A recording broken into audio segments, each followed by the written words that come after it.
And I'm very happy to be joined by Carlos Tavares, the CEO of Group PSA, which is now Peugeot, Citroën, Opel and Vauxhall. Mr. Tavares, thank you for being on Bloomberg TV exclusively this morning. So you've managed already to turn around Opel? Well, we are seeing the first signs of this successful turnaround. Yes, we can say that with a 5% operating margin and more than 900 million euros of positive free cash flow, we can say that the first very positive signs of this turnaround are now visible, and I would like here to praise the leadership of Michael Lohscheller, the Opel CEO. He has been doing a great job in implementing the PACE plan turnaround. And we can say that each employee is contributing, and I'm very happy to see the results with all of our stakeholders. When you acquired Opel and Vauxhall, everyone said PSA Group is becoming more dependent on Europe. Is that a good thing today, given the geopolitical uncertainties we see everywhere? Well, what we can see is that the changes in the world, this chaotic situation, is making us very humble. That's for sure. What was true a few years ago may not be true today, and what is true today may not be true in a few years. So for the time being, we want to be recognizing that, yes, we are performing well in Europe, and Europe is a place where we understand our customers, where we can make great products with great technology, and hence create value. And that's the reason why we are such a big player in this market. Now, that does not change our strategic plan, the Push to Pass plan, where we want to become a global car maker with cutting-edge efficiency. That means that we will continue to develop ourselves in other parts of the world, in China, Latin America, Eurasia, Africa, Middle East, and also in India. And this is exactly what we are doing now, but for the time being, yes, it's great to be a European car maker and make good value creation in Europe. But is that good in the long term? Well, in the long term, I think our interest is to be fragmented in our business model. Our interest is to make sure that we have profitable, rewarding business everywhere in the world, and this is the reason why we have announced that we intend one day to come back to North America, which is one of the places in the world where we are not so much present, where everywhere else we are now growing. The US President Donald Trump perhaps will impose 25% new tariffs on European car imports and car parts imports. Is that jeopardizing your plan and your time frame in terms of coming back to the US? No, I don't think so. I think it will change the way we proceed and the way we would do it. But of course, I think globally, if we step back from this very short period of time, if we look at it from a broader perspective, I think it's better that we keep open trade in the world. I think it will create more wealth for the humanity, and it will create more win-win situations than win-lose or lose-lose situations. So stepping back, I think it's better, including for the US citizens and the US country, to have open trade. I think that's better on the long term. Now, we recognize the current situation and we will adapt our plans accordingly. Will you go to Canada instead? It's part of North America. So it's possible that you will put more energy, more investments into Canada rather than the US because of these new tariffs? No, so far we look at it as a whole. So far we consider that both markets are very important for us, and that we will implement a strategy that gives the possibility to come to those two markets. That's so far our approach. But again, let's be pragmatic.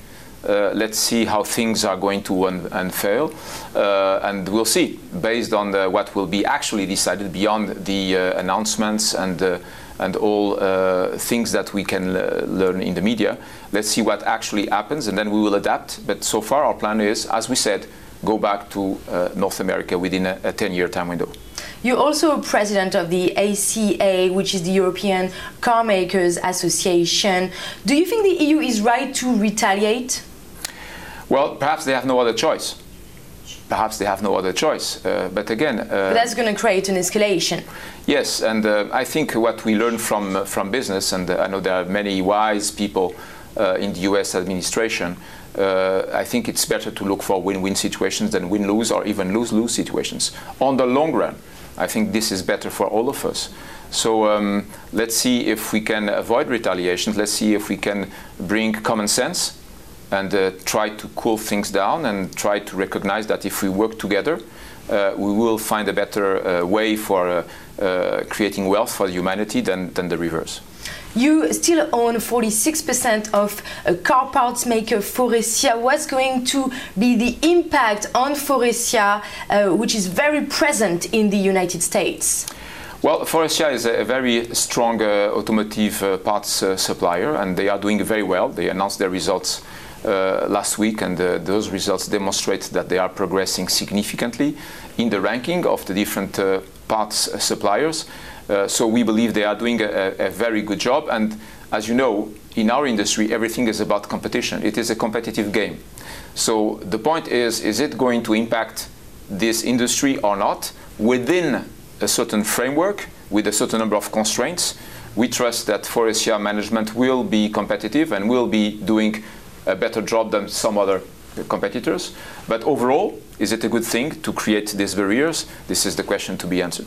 Iran has been your biggest foreign market, including last year. You sold 450,000 cars in Iran.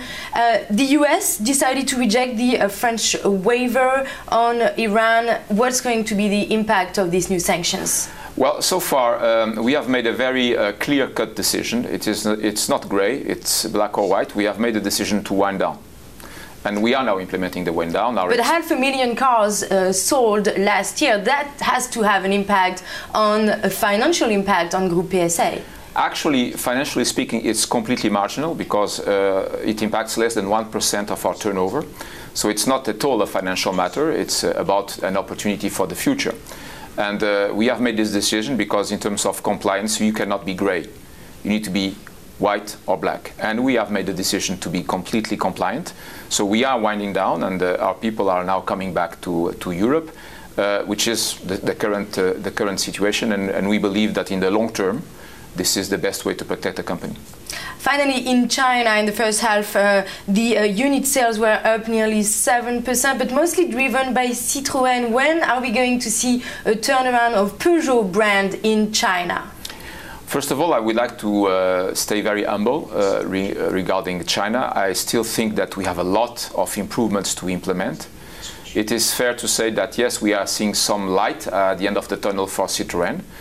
It is fair also to say that we are trying to learn from what is going on Citroën to transfer to Peugeot also and understand how we can improve Peugeot.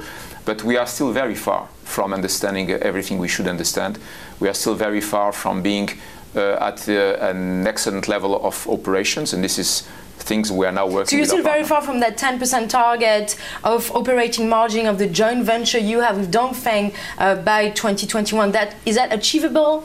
We'll see. When we reach that point, we'll see. It's a growing challenge. You are right to underline that, but it's also an opportunity. You see, we have been delivering those very good results for 2018 H1, despite the fact that we are not operating so well in China, which means that China remains for us a big opportunity. And let's not forget that we were near 400,000 sales last year, so it's not marginal in terms of sales and business, and it's still a growing opportunity for the future.